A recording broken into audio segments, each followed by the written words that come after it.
Une des attentes que je formule après la publication, l'envoi de ma lettre à M. Kafando, c'est que celui-ci puisse savoir que nous existons, que nous sommes une organisation qui compte, nous sommes une force d'autoprotection. Nous l'avons écrit dans notre rapport 2016-2017. J'aimerais qu'ils sachent que nous avons envie d'aider, que nous avons commencé et que nous avons un savoir-faire avéré. Pour cela, il fallait le véhiculer. Je sais que certains de lui ont dit, mais ce n'est pas ici le moment d'analyser la réponse qui a été donnée. Mais aujourd'hui, je voulais que les Burundais sachent que nous avons envie d'aider. Nous le faisons dans une indépendance totale, avec des convictions éprouvées et avec une détermination sans faille, mais également avec une générosité connue. Et suite à ça, donc, j'attends que M. Kafando, qui est un personnage important, parce qu'il représente le secrétaire général des Nations Unies, qu'il sache pouvoir bénéficier de nos expertises. C'est vraiment ma première attente. Qu'est-ce que nous ferons par après?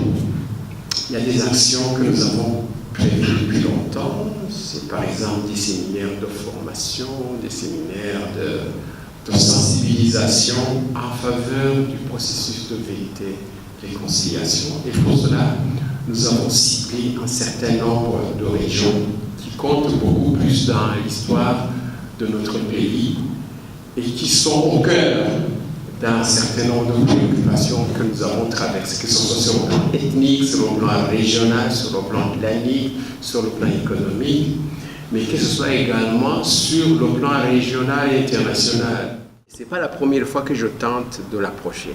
Je vous ai dit que je connais le Burkina Faso. J'ai déjà été là-bas 3 fois.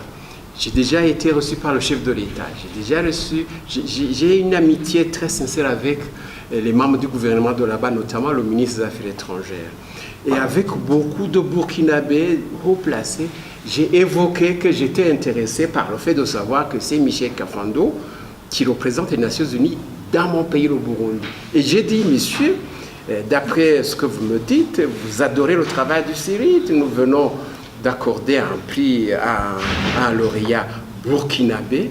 Et moi, je vous dis que si demain, vous avez besoin, vous m'aidez à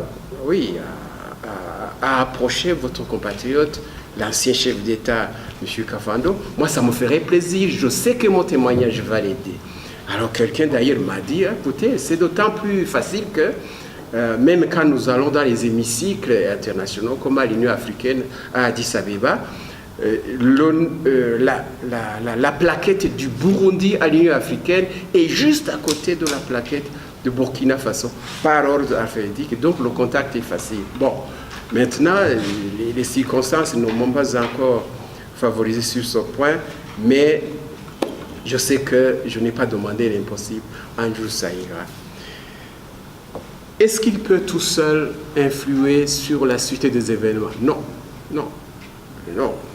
Le Burundi est un pays dans lequel se mène un des conflits géopolitiques africains les plus complexes et dans lesquels sont impliquées toutes les puissances géopolitiques de la planète, aussi bien les puissances du Conseil de sécurité que les puissances économiques qui envoient des multinationales au Congo et qui sont aussi présentes ici chez nous pour des raisons X. Donc, c'est sans doute une voie autorisée, publique, etc., mais pas la seule, ni même peut-être la plus déterminante dans la résolution de la crise burundaise, mais on ne peut pas l'ignorer dans ce qui se passe.